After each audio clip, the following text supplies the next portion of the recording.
चुप रहना यानी मौन रहना। जो लोग ज्यादा चुप रहते हैं वह लोग अपने भीतर के असीम शक्तियों को समझ पाते हैं। गौतम बुद्ध के अनुसार मौन की शक्ति इतनी ज्यादा है कि वह हमारे अंदर के सारे तनाव, सारी की सारी चिंता और भय को खत्म कर देता है और लोगों के बीच हमें एक होशियार और आकर्षित मनुष्य बना देता है। एक बार गौतम बुद्ध अपने आश्रम में अपने सभी शिष्यों को शिक्षा दे रहे थे कि दुनिया की सबसे तेज छुरी हमारी जबान है और दुनिया के सबसे खतरनाक हथियार हमारे शब्द है, जो बिना किसी का खून बहाए लोगों को अंदर ही अंदर मार सकते हैं। हमारे शब्द हमारी ताकत हो सकते हैं उसी के साथ, लेकिन यह हमारी सबसे बड़ी कमजोरी भी हो सकते हैं अगर हमें नहीं पता कि कब, कहां और क्या और कितना बोलना है। यदि हम सही समय पर सही इरादे के साथ सही शब्दों का प्रयोग करते हैं तो यह हमें एक सफल व्यक्ति बनाता है। लेकिन अगर हम सही समय पर सही इरादे से सही शब्दों का इस्तेमाल नहीं करते तो यह हमारे जीवन को नर्क से बदतर बना सकता है। तो दोस्तों, आज की स्टोरी के माध्यम से मैं आपको बताने वाला हूं कि चुप रहकर कैसे हम अपने जीवन को बदल सकते हैं। आपको चुप रहने की शक्ति का एहसास इस वीडियो में होने वाला है। वीडियो शुरू करने से पहले कमेंट बॉक्स में नमो बुद्धाय लिखकर वीडियो को लाइक जरूर करें। तो चलिए शुरू करते हैं। इस कहानी को जापान में एक बहुत ही प्रसिद्ध बौद्ध भिक्षु रहा करते थे। उनका नाम रिसाई था। रिसाई अकेले रहते थे। दुनिया के शोर शराबे से दूर जंगल में वो रहते थे और वह बड़े ही ध्यानी और प्रभु भक्त व्यक्ति थे, इसलिए वह पूरे जापान में बहुत अधिक प्रसिद्ध थे। एक दिन एक राजकुमार रिसाई के पास आया और बोला, हे प्रिय भिक्षु, मैं हमेशा थका हुआ, निराश और परेशान महसूस करता हूँ। मेरा मन बहुत अशांत रहता है।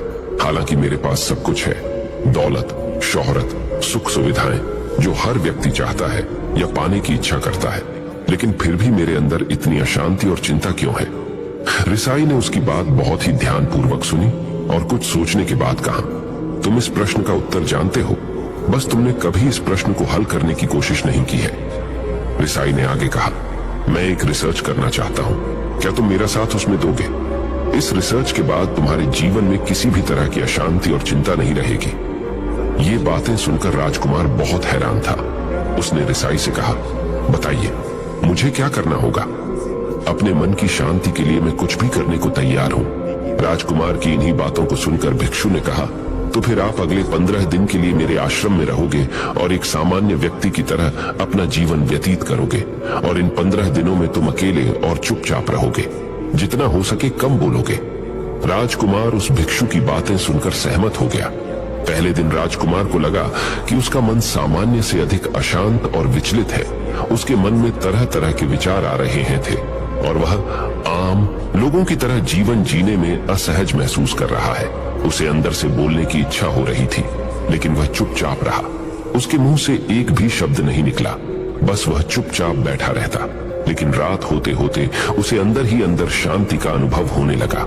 उसके लिए यह अनुभव अजीब था। वह खुद से पूछ रहा था कि वह अंदर ही अंदर इतना खुश क्यों है और उसकी आंतरिक बेचैनी और चिंता कम क्यों होने लगी है। अगले दिन राजकुमार अकेला चुपचाप बैठा रहा और वह प्रकृति को निहार रहा। वह पौधों को, फूलों को, आकाश में उड़ रहे पक्षियों को, वह अपने जीवन में पहली बार यह अद्भुत दृश्य महसूस कर रहा था कि उसके पास कितनी सुंदरता है। वह दिन भर प्रकृति की सुंदरता को निहारता रहता और उसकी ताजगी को महसूस करता रहता। इसी तरह से 10 दिन बीत गए और उसके मन की सारी बेचैनी, सारी हलचल, सारी उथल पुथल और सारा तनाव गायब हो गया। 11वें दिन की सुबह राजकुमार फिर से एकांत में बैठ गया और कुछ ही मिनटों में उसकी आंखें अपने आप बंद हो गईं और वह गहरे ध्यान में चला गया। वह पूरे दिन वहीं पर आंखें बंद करके बैठा रहा और गहरे ध्यान में डूबा रहा। ना कोई शब्द, ना कोई चिंता। राजकुमार भीतर से असीम शांति और आनंद से भर गया। राजकुमार अपने बाकी के 4 दिन इसी तरह गहरे ध्यान में व्यतीत करने के बाद 15 दिन बाद रिसाई के सामने प्रस्तुत हुआ और रिसाई को प्रणाम करके बोला, प्रिय भिक्षु, मुझे उत्तर मिल गया कि मेरे मन में इतनी उथल पुथल और चिंता क्यों थी। मैं जान गया कि मेरा मन इतना अशांत और विचलित क्यों था।